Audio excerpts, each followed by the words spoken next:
Welcome back to RV Capital Talk. We have a couple of guests in the studio. With me and Sherm today is Tom Arnold, who is the chairman of TR Arnold and Associates and also president of TRA Certification International. He's president of that group. And Mandy Leazenby, who is the program manager for TRA certification as well. So welcome to RV Capital Talk. Glad to have you with us today. Well, thank you very much. I thought, we should really start before we get into the whole green thing, because you do TRA certifications does green certifications for RVs and for RV manufacturers. Give us a little overview and history, kind of how did this all come about? I know you're a long-time industry denizen, so to speak, and so tell us where this all started, Tom. Yeah, well, TR Arnold and Associates was established in 1968. Okay. So we've been around about 47 years. There you go. And during that period of time, we worked primarily with all forms of factory-built shelter. Manufactured homes, modular homes, recreational vehicles, commercial units. And at that time, there was an awful lot of code and building official attention given to things that are built in a factory and the construction is closed. So I was involved in some committees that spearheaded getting what we call preemptive codes. And in the early 70s, these were adopted by the states, and they would preempt the local building officials so that when a factory-built building came into their state and our label was on it, it preempted them from tearing the walls open to see if the insulation was in there or that sort of thing. Yeah. Because we were responsible. Sure.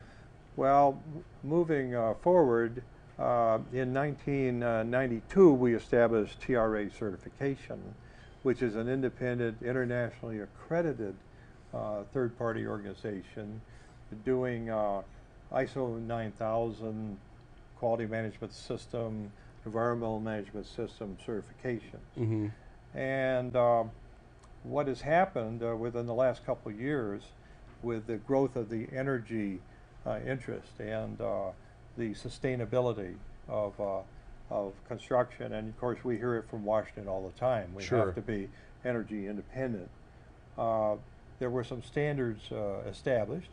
And of course, I'm my history is in watching standards and working on them. Sure. And there was a national green building standard that was established, which we became very interested in. About that time, we saw a lot of people claiming that their construction was green and letting the public know that, hey, we're green, but nobody knew what that was. Right, and there was no standardization apparently. What time frame are we talking now? We're talking about 2004, 2005. And so the emphasis was growing.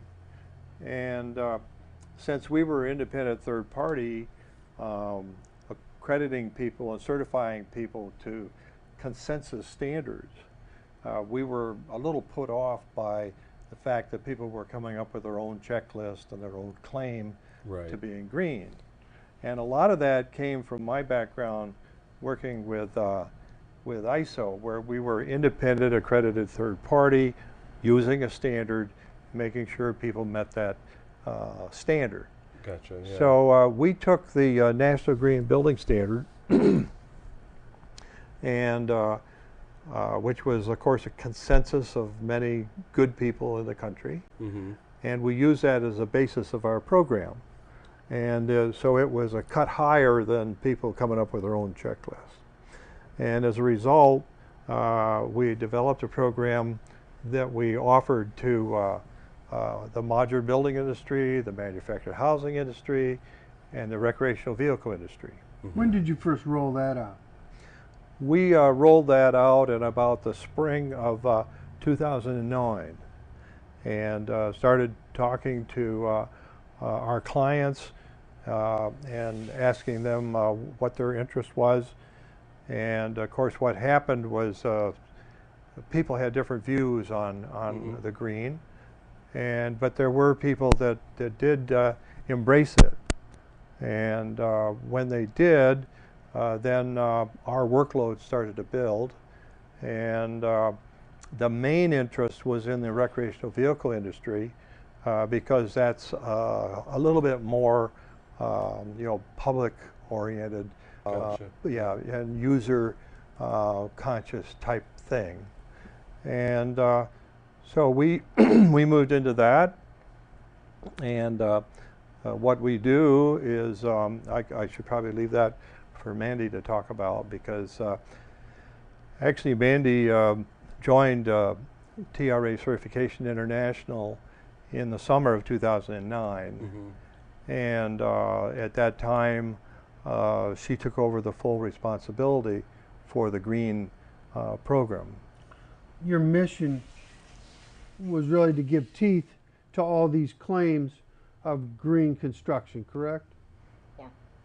Yeah, we were a little bit concerned that some manufacturers, not just in RVs, but in just consumer products in general, are making claims, and there's really no other party backing that up. So I mean, we're talking sort of green, like organic and natural on the grocery shelves. Same sort of, what does that mean kind of kind of thing. You've got Green Guard and Carpet Label Plus, those, or even Good Housekeeping.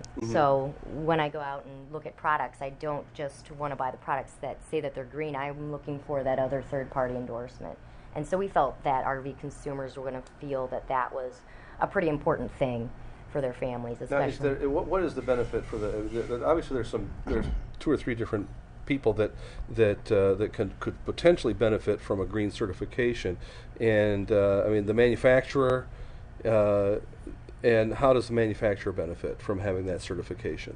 Well, the way we approach it is this: we're very proud of the factory building industries that we serve, and most every manufacturer has a good facility, control their materials well, and do a great job. Right. But they're not getting credit for it. Okay. So when we go and do the facility, we look at lots of things, like are the materials under cover? Are they cut to length so there's no scrap? Do they take steps to recycle their copper and their aluminum and things like that?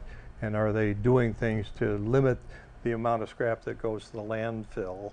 This kind of stuff has to do with the facility. Right. And once the facility is certified, then we issue them a certificate, an independent certificate, and that certificate can be marketed, it can be put in their web page and tell about their achievement as being capable of producing green.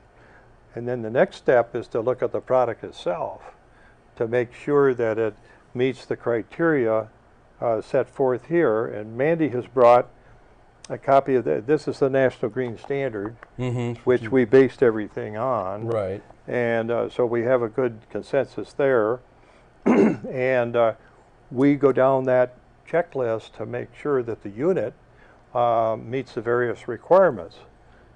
And it's not just green. I mean, people wonder what green is, but it's resource efficiency, it's indoor environmental quality, indoor air quality, it's operation and maintenance, it's energy efficiency, right?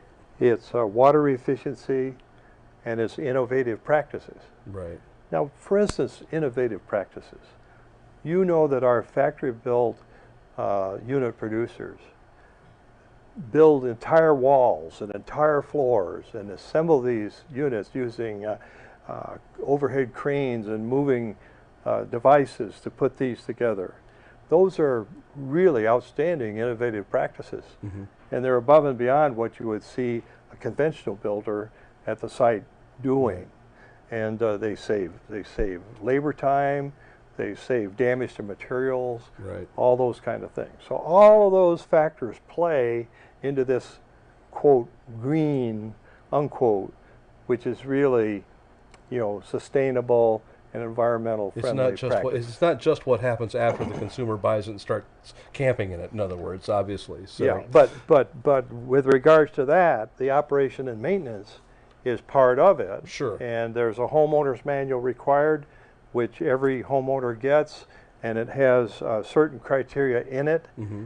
When we certify the factory and the units, we actually review those to make sure that they have the right message contained in them to go to the user. All right. Well, we're going to come back in just a minute. We're going to talk a little bit more about the Green RV program, as well as the whole concept and what goes into green manufacturing, as well as usage of green RVs here on RV Capital Talk. So don't go away.